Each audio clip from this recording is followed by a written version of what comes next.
नमस्कार, मैं हूं अर्जिता और आप देख रहे हैं इंडिया पब्लिक खबर। वक्त हो चुका है मिड डे बुलेटिन का, तो चलिए नजर डालते हैं इस वक्त की उत्तर प्रदेश की बड़ी खबरों पर। आजादी की 75वीं वर्षगांठ के तहत आज अयोध्या पहुंची आबकारी मंत्री नितिन अग्रवाल ने शहर में नाका के गांधी आश्रम में तिरंगा यात्रा बाइक रैली को हरी झंडी दिखाकर रवाना किया। इस रैली में सैकड़ों की संख्या में भाजपा कार्यकर्ता हाथों में तिरंगा लेकर बाइक रैली में शामिल हुए। इस दौरान आबकारी मंत्री नितिन अग्रवाल मीडिया से मुखातिब होते हुए उन्होंने कहा कि आज पूरा देश आजादी के अमृत महोत्सव में शामिल हो रहा है और हर घर पर तिरंगा लगाने की होड़ मच रही है। ये तिरंगा यात्रा जन आंदोलन बन रहा है और तिरंगा यात्रा एकता का संदेश दे रही है। तो वहीं मंत्री नितिन अग्रवाल ने समाजवादी पार्टी पर भी पलटवार करते हुए कहा कि समाजवादी पार्टी को जनता ने नकार दिया है, समाजवादी पार्टी मुद्दा विहीन हो गई है। देखिए, ये एक जन आंदोलन भी बन गया है और मैं तो कहूँगा कि जब आदरणीय प्रधानमंत्री जी ने आह्वान किया था और प्रदेश के माननीय मुख्यमंत्री जी ने आह्वान किया था, तो आज हम लोग देख सकते हैं कि प्रदेश के जन जन में जागरूकता आई है और आज जिस तरीके से उत्साह से लोग तिरंगा यात्राएं निकाल रहे हैं, प्रभात फेरियां निकाल रहे हैं और हर घर में तिरंगा लगाने की एक मैं देख रहा हूं कि एक होड़ सी मची हुई है, एक मुहिम बन गया है। ये मैं 13 तारीख से 13 से 15 तारीख का जो अभियान है, मैं समझता हूँ प्रदेश के हर घर में एक तिरंगा जरूर लहराएगा और हम एक संदेश भी दे रहे हैं कि तिरंगा, क्योंकि एक हमारा राष्ट्रीय ध्वज है, हमारा अभिमान है, हम लोगों की पहचान है। इस तिरंगा यात्रा से पूरा देश एकजुटता का भी संदेश दे रहा है। हापुड़ में बदमाशों के हौसले बुलंद नजर आ रहे हैं, जहां बदमाशों ने गोली मारकर लूट की वारदात को अंजाम दिया है। बता दें कि पिलखवा कोतवाली क्षेत्र में कैश कलेक्शन कंपनी सीएमएस की गाड़ी जब कैश लेकर दिल्ली के लिए जा रही थी, तभी बदमाशों ने गाड़ी को ओवरटेक कर उसके ड्राइवर को गोली मारकर घायल कर दिया और भरी गाड़ी को लेकर मौके से फरार हो गए। गाड़ी में करीब 35 लाख रुपए का कैश बताया जा रहा है। घटना के बाद मौके पर मेरठ जोन के एडीजी राजीव सबरवाल, आईजी प्रवीण कुमार और हापुड़ एसपी दीपक भूकर भारी फोर्स के साथ मौके पर पहुंचे और घायल को अस्पताल में भर्ती कराकर बदमाशों की तलाश में जुट गए हैं।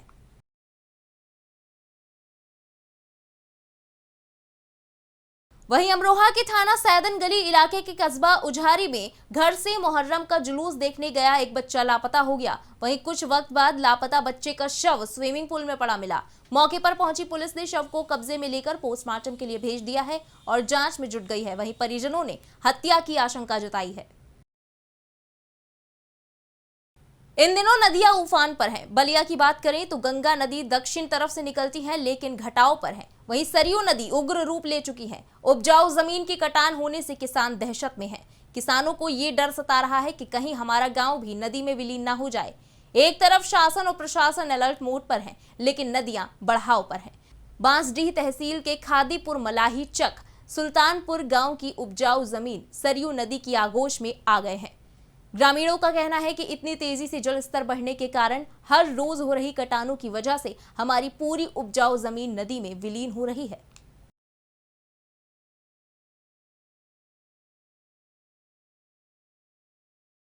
बढ़ते अगली खबर की तरफ। सर्व शिक्षा अभियान चलाकर सरकार लाख दावे कर रही है। वहीं सर्व शिक्षा अभियान को शिक्षक ही पलीता लगाते नजर आ रहे हैं।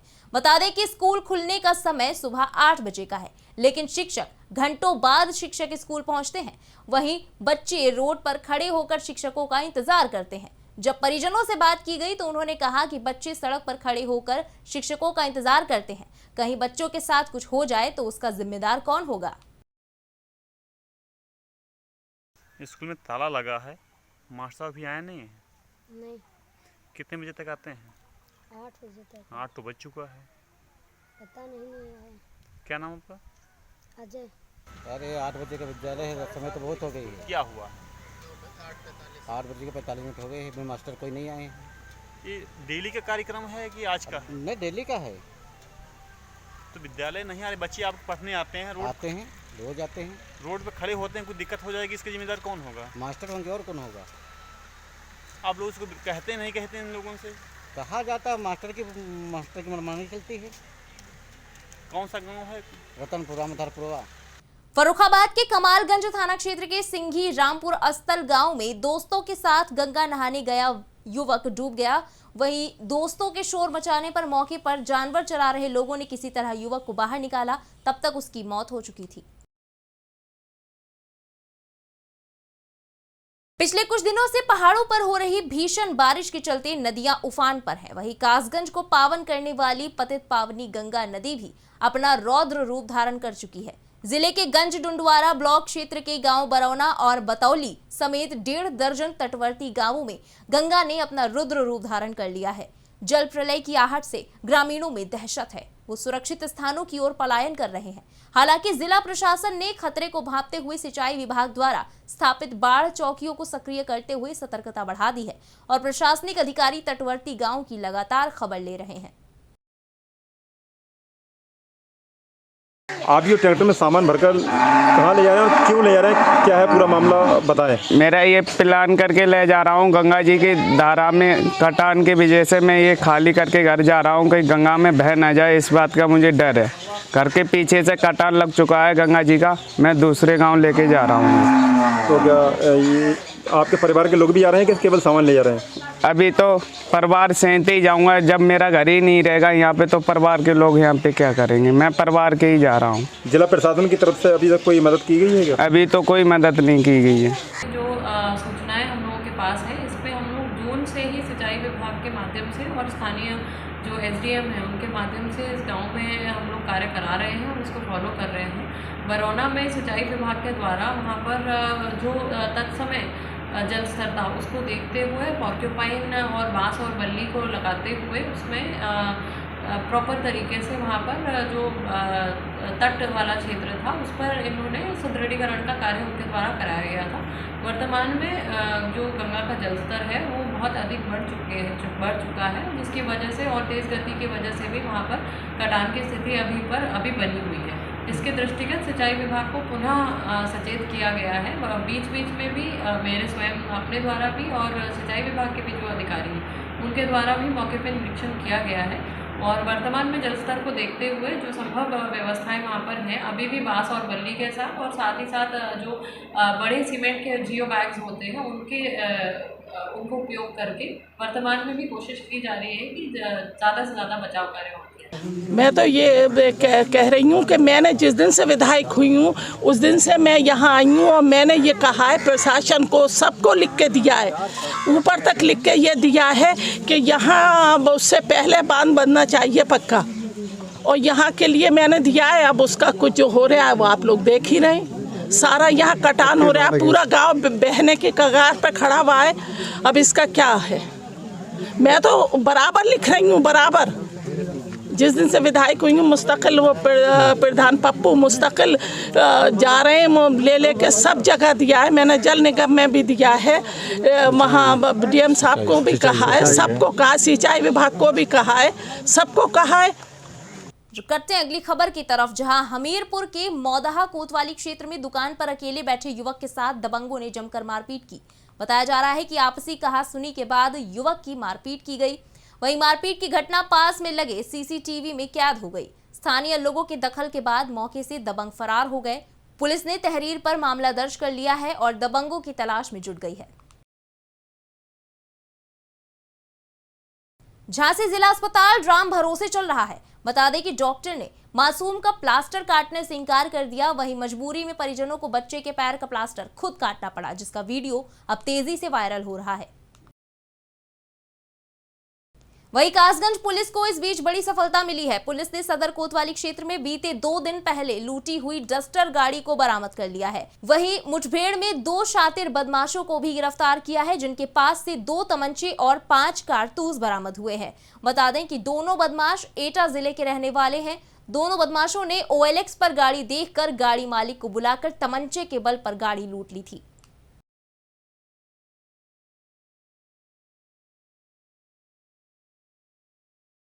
अयोध्या के मया बाजार में अकीदतमंदों ने इमाम हुसैन की शहादत की याद में मजलिस की, जिसमें मौलाना मोहम्मद मुस्तकीम कादरी, हाफिज वाकारी कमरुद्दीन, हाफिज परवेज आलम, मौलाना पैकर रजा अजहरी ने सरकार इमाम हुसैन की शहादत की शान में नातिया कलाम पेश किया।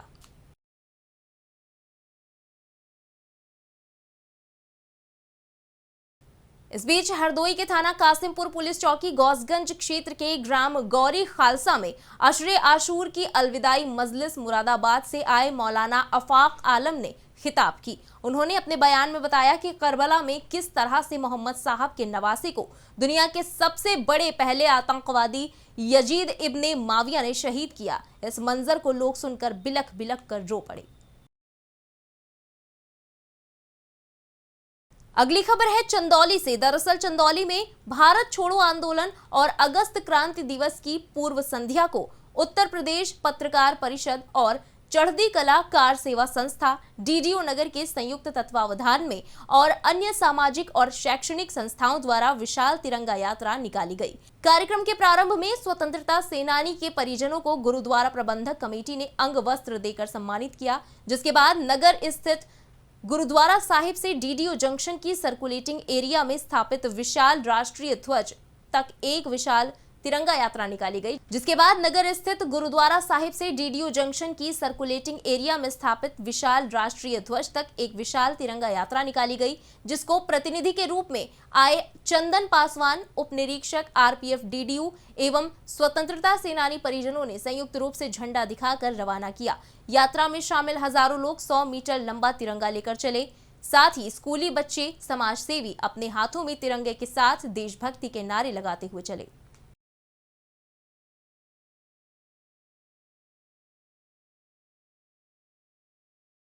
अपना नाम और परिचय बताएं, क्या कार्यक्रम हुआ? Satnam Singh, social activist. आज तिरंगा यात्रा निकली है गुरुद्वारा साहिब से लेकर स्टेशन तक। यही प्रोग्राम था आज का। कार्यक्रम का क्या उद्देश्य? उद्देश्य ये था कि भारत की आज़ादी को 75 साल हो गए हैं और पूरा भारत, पूरा विश्व इस चीज़ को मना रहा है, खुशियाँ बांट रहा है। एक संदेश हम लोग देना चाहते हैं कि पूरे भारत को एकजुट रहना है और भारत माता के सपूत ये तिरंगा जो हम लोगों को एक मुट्ठी में जोड़ता है और एकता का प्रतीक है ये। तो यही संदेश है हम लोगों का कि हम लोग मिलजुल के रहें। आज़ादी के लिए क्रांतिकारियों ने जो बलिदान दिया है उसको हम लोग कहीं से भूलें मत। उनको याद रखें कि कितनी मुश्किलों से ये आज़ादी हम लोग को मिली है। उनके पद चिन्हों पर चलने का हम लोग प्रयास करें और जहाँ जहाँ पर जो भी चीज़ें जो गलत है उसका विरोध करें। सही चीज़ों के हम लोग जो है साथ खड़े हों।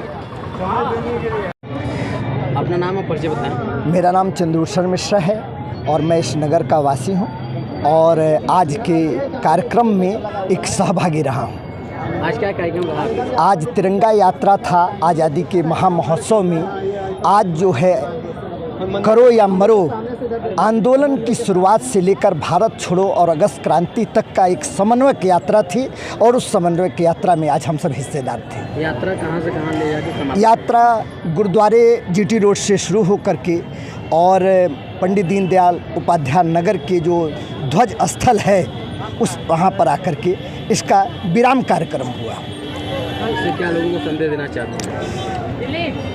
विजयी विश्व तिरंगा प्यारा, झंडा ऊंचा रहे हमारा। हर नागरिक की यही इच्छा है और आज का दिन जो ऐसा है, एक भारत में पहला ऐसा दिन आया था जिसमें गांधी जी के आह्वान के बाद जब ये पोजीशन आई कि सभी बड़े कांग्रेसी नेता जो आज़ादी के समय थे वो गिरफ्तार कर लिए गए, तो नागरिकों ने स्वतः इस आंदोलन को संचालित कर दिया था और इस संचालन में जो बलिदान भी हुए वो नागरिकों के हुए, बिना किसी नेतृत्व और बिना किसी आधार के हुए और ये बलिदान आज़ादी का सर्वश्रेष्ठ बलिदान माना जाता है। आगे एक बात और कहना चाहूँगा कि आज का आंदोलन ही आज़ादी का ऐसा आंदोलन रहा जिसमें बलिया में आप सब सोचे होंगे कि पहली आज़ादी मिली थी और स्वतंत्र भारत का उद्भव वहाँ देखने के लिए बलिया में मिला था। इसलिए आज का दिन बहुत बहुत यादगार दिन तो है ही है, हम लोग के लिए गर्व और यश का दिन भी है। अपना नाम और परिचय बताएं। जी, संजय शर्मा, जिलाध्यक्ष उत्तर प्रदेश पत्रकार परिषद। आज क्या कार्यक्रम रहा? आज उत्तर प्रदेश पत्रकार परिषद और चढ़ती कला संस्था द्वारा जो है तिरंगा यात्रा का आयोजन किया था, क्योंकि आज 8 अगस्त है जो भारत छोड़ो आंदोलन 1942 में आज ही के दिन हुआ था और आज ही की रात में जो है वो एक कमेटी गठित हुई जिसको अगस्त क्रांति के रूप में 9 अगस्त को मनाया जाता है। उसकी पूर्व संध्या पे हम लोगों ने 100 मीटर लंबा तिरंगा यात्रा निकाला था, जिसमें शहर के तमाम संगठन ने इस तिरंगा यात्रा में उन्होंने सहयोग किया है। और हम अग्रवाल सेवा संस्थान गुरुद्वारा से चल करके पंडित दीनदयाल उपाध्याय सर्कुलेटिंग एरिया तक हम लोग यहाँ आए थे। इससे लोगों को क्या संदेश देना चाहते हैं? पूरे देश में आज़ादी का अमृत महोत्सव मनाया जा रहा है, उसी के तहत हम लोगों ने आज ये कार्यक्रम किया था, क्योंकि ये आज़ादी का अमृत महोत्सव पूरे देश में 75वीं मनाई जा रही है। साथ ही जो हमारे स्वतंत्रता संग्राम सेनानी रहे हैं या हमारे जो इस आंदोलन में, इस आज़ादी में जिन्होंने अपने प्राणों की आहुति दी है, जो शहीद हुए, उनके सम्मान में हम लोगों ने इस कार्यक्रम को यहाँ पे किया है। और साथ ही आज के दिन इस कार्यक्रम को शुभारंभ करने से पहले हम लोग के बीच में स्वतंत्रता संग्राम सेनानी के 4 परिजन आए थे, उनको भी संस्था की तरफ से, उन्हें गुरुद्वारा साहिब की तरफ से जो है उनको अंग वस्त्र दे करके उनको सम्मान भी किया गया। कौशाम्बी के कड़ा इलाके के दारा नगर को मुगल शासक दारा शिकोह ने बसाया था, जिस कारण इसे दारा नगर नाम दिया गया था। यहाँ मुहर्रम का महीना शुरू होने पर इमाम हुसैन और उनके साथियों की शहादत को पुरखुलूस तरह से मनाते हुए देखा जाता है, क्योंकि सुबह से आधी रात तक मजलिस होती है और इस मुहर्रम के दौरान 2 बड़े जुलूस निकाले जाते हैं। पहला 8 मुहर्रम को और दूसरा 10 मुहर्रम को, जिसे जुलूस आशूरा कहा जाता है। इस जुलूस के बारे में अंजुमन के सदर असद सगीर ने बताया कि 200 साल पहले यहाँ के हिंदू समाज के लोगों ने कायम किया था, जो आज तक हो रहा है। यहाँ कुछ नौहे हिंदी में भी होते हैं।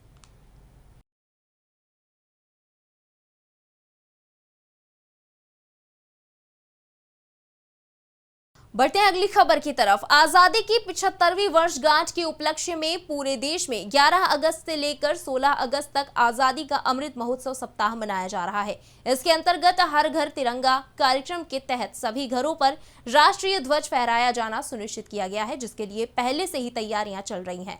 तिरंगे झंडे की उपलब्धता सुनिश्चित कराई जा रही है। अमेठी जनपद के अध्यक्ष जिला पंचायत राजेश अग्रहरी के नेतृत्व में अमेठी कस्बे में हजारों की संख्या में लोगों ने हाथ में तिरंगा लेकर एक साथ निकलकर पैदल भ्रमण किया। इस कार्यक्रम में जहां एक तरफ अमेठी नगर पंचायत अध्यक्ष चंद्रमा देवी ने पूरे कार्यक्रम के तहत कस्बे में भ्रमण किया, वहीं दूसरी तरफ पुलिस क्षेत्राधिकारी मनोज यादव अपनी पूरी पुलिस टीम के साथ सुरक्षा व्यवस्था को संभालते रहे।